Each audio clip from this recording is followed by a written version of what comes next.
Light loves contrast. It's probably one of the most important lessons and one of the greatest lessons we can learn. I used to think of myself as a painter of light, and I remember listening to Robert Wade or reading one of Robert Wade's articles where he mentioned how to get depth and light, and that's when it dawned on me that instead of trying to be a painter of light, I really need to be a painter of shadows. It's such a subtle little change in concept, but it's made a huge difference. And probably one of the other great things was, I think it was 96, when one of the things I think is very helpful and very important is to show your work to family, friends. If you've got any other artist friends, that's even better. And you really do need to be prepared to swallow the medicine that they're about to give you. Because one of the bits of advice that I was given is that my darkest value was about 8 and my lightest was maybe 1.5. And the advice was push the dark darker and lights lighter. This was mostly in my drawings really to begin with, but it was a huge sort of cornerstone, and that was kind of the evolution of, I think, of my work starting to become more powerful, more interesting, and also have a greater sense of light. So I was very grateful for that advice anyway. So let's grab the pen and let's have a look at instances where we need to be thinking in terms of light and dark. And that's really what it is. And I think one of the greatest lessons that I've taken into everyday painting is that when I'm looking at the scene in full color, I need to be trying to eradicate any color, and it needs to be looked at as a tonal monochromatic. So that's why I've gone for a snow scene in light and dark, just the sort of overcast day, classic overcast day. And the interesting thing is there is still light in it, which is so noticeable, but also beneficial to our understanding of light and dark. So if we bring into the concept of all of these darks in there, and this is where I think the number one thing that I've learned after 30 years of teaching and nearly 9 years of online teaching, where I've had constant images put in front of me for me to analyze. And I truly believe the number one concern is people when they're mixing their darks, their midtones, they are just going too light. And I think one of the great painters of low light scenes was Richard Schmid. So that's why his work also taught me quite a bit as well. And I think because I'm partly a colorist and the color normally comes in secondary, I used to struggle with the low light scenes, and it was really this concept of making sure my darks, studying Richard's work and making sure my darks were as well placed, clean, and also as greatest contrast as well.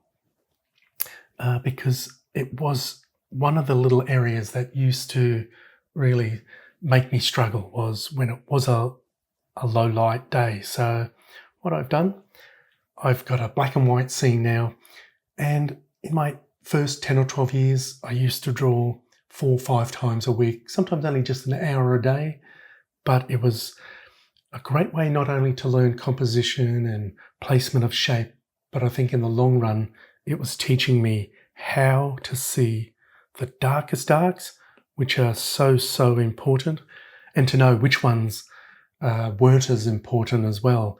Because we have to always remember that we're really looking at a visual story, a narrative with that. So if it is a overcast day, well, then we're thinking in terms of low light, still need our quality darks.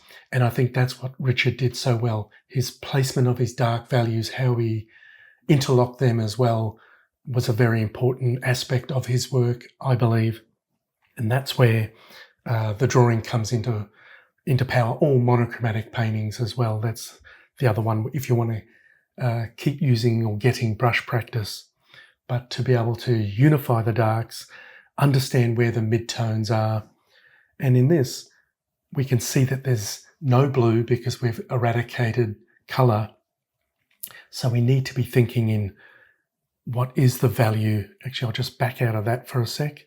What is the value of that shape in there, which we can see in here has quite a bit of reflected light from the sky, opposed to the white and light on the boat, on the main little schooner there, and then up against the lights here. So we can see that the light is getting lighter, whiter, and the good trick with white is to put a tiny little bit of cadmium yellow.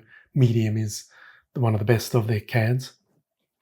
So we're needing to be able to analyze light and dark for placement of light as well, but also for getting depth as well, because our lightest light in the distance still won't be as light, as bright as this foreground light. So that's another little aspect that we are also able to use contrast to get that visual depth as well. And that's the thing that I'm ultimately trying to create, is an illusion of that people can see into the distance. So that illusion of depth. So now we have a nocturnal scene. So we've got, this was probably about 8 o'clock at night. It was in Spannocchia in Italy, just to give it a bit of context for the shapes and what's going on. And you can see, even at night, the sky isn't black. It is in maybe a crescent moon, there's going to be less of the reflected light, or the sky will be darker, where if you go out on a full moon, it's almost like it's a dull day when it's at its peak, say when the moon is right above us. So I've removed all the colour, and that just shows the importance of the lightest light. And with this one, the great thing is, and the great trick is, to put our lightest light right next or as close to our darkest dark as well. And I have found over the years, I've been painting along, I've got the process right, I've found a good composition, it's got a good amount of colour, and actually the scene has a nice complementary colour working, or use of colour, with the yellows, with the blues, and those slight oranges, and it does sort of drift down into almost a fraction of bluey purple. But then my painting isn't resonating, it's not getting that effect of light. And it can be as simple as your edges. The amount of times that I've thought, oh, you know what, this highlight isn't standing out, this shadow isn't working, and it can be as simple as just not enough sharp enough edge to make the effect to resonate. So contrast is the absolute biggie, to be thinking that first. But then that's when our edges really do come into play.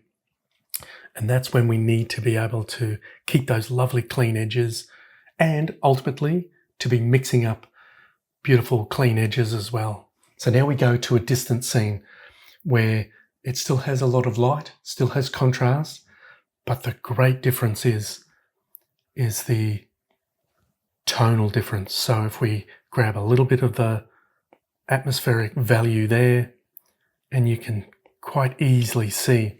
So that's where we're not going for the same dark value in the distance as well. So that's where we need a sensitivity of light and dark, because you can see actually in the foreground just how the difference in light and dark. So this is one of the best ways to show the effect of contrast, not only atmospheric, but also in that light and dark.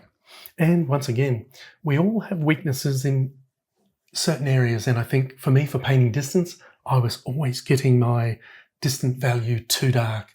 So then when I'd put the light on, I'd get a nice light or contrast effect, but I'd run out of room to be able to keep going a little darker and a little darker and a little warmer. And I lost the light. They got a little sickly sweet.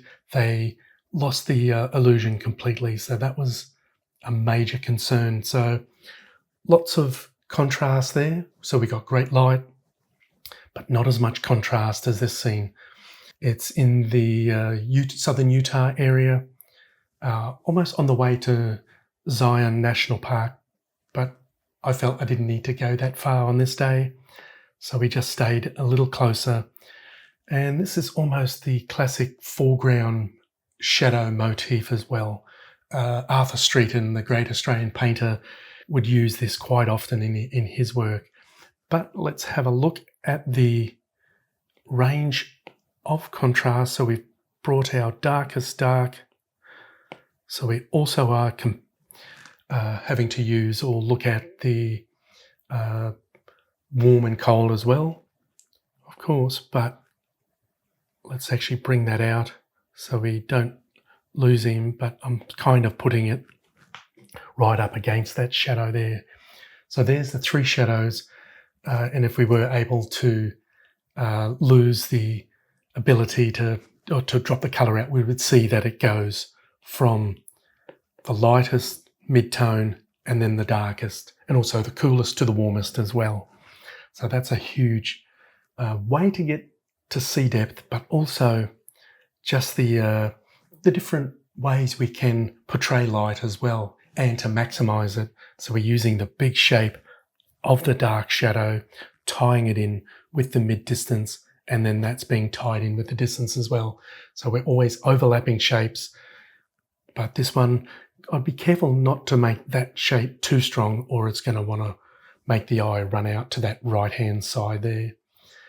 But that's around about the highest contrast that you would normally see without having a building or a figure or something right in the foreground when it comes to landscapes.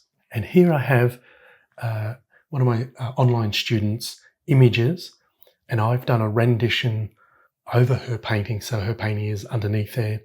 But I felt this was a marvellous, simple scene, low light, normally one of my great traditionally weaknesses when it comes to painting this type of subject. So I think the other key thing is to make sure we choose, whether it is a sunlit scene or a low light scene, is if we're not going to have great shapes, great edges, we need a little bit of colour, because we can only push all of our strengths and our attributes so far to get a painting with that X factor. So with this, similar to the previous one, when we're thinking the lightest value, but this is also a nice unifying value as well, that greeny sort of grey. And then we have a bit of a mid-distance, and then the marvellous vertical shapes to give us that overlapping.